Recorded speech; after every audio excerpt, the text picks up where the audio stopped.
Maybe you're thinking about changing the flooring in your entire house or renovating the pool or the terrace you have at your villa that you want to redo. And there is a very important point, which is what I'm going to show you today, the steps. And because there's so much confusion around the steps, I wanted to make this video. I've been wanting to make it for a while. I'm going to explain the differences. Basically, here you see 1, 2, 3, 4, 5 steps, but in reality there are 3 types. The first type is a cantilever step, the second is a Gradone step, and these 3 are extruded steps. Alright, let's start with the first step. This is a step we call a cantilever step.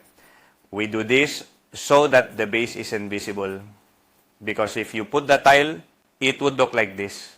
It might look a bit ugly. Some are not the same color, so this could be brown and the top layer another color, and it would look bad.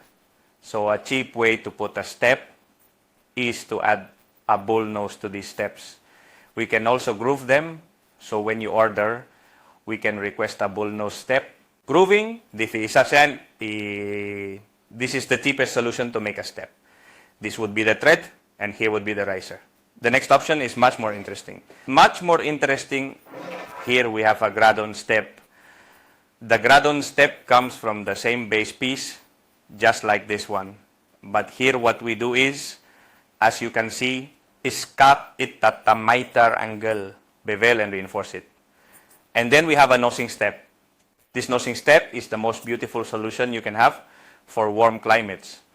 On the other hand, it costs 3 times more than a rounded step. But hey, we have it already. The next thing we do are these 3, which are extruded steps. This is an extruded step. It is a different manufacturing technique. If you look at the back, it is different. It achieves the same finish as the base, like the rest of the tile, but this is done by extrusion. How would you explain extrusion?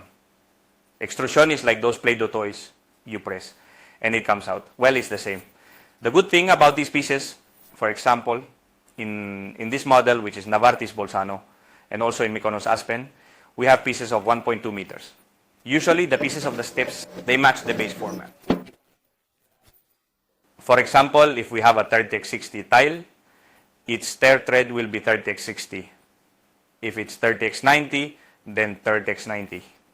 If it's 20x90, the tread will be 20x90. However, in a couple of extruded models, we have the option of having Adrihosan 120 threads. There's one more solution, which is this one. These are like edge trims. They aren't that small. They come in 1 meter and 2.5 meters. And what we do is place them there, and we achieve the same thread. It's an economical solution for those who want something a bit nicer than a round edge thread, because the price is roughly the same.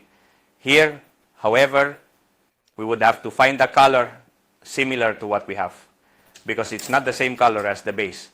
So, with this little video, I hope it's a bit clearer what a round edge thread is. A Gradone step and the extruded steps.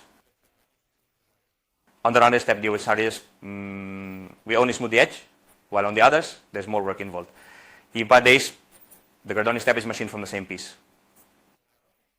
The process involves cutting and shaping as we go. These ones come out by extrusion, straight from the factory. If you have any questions, get in touch with us.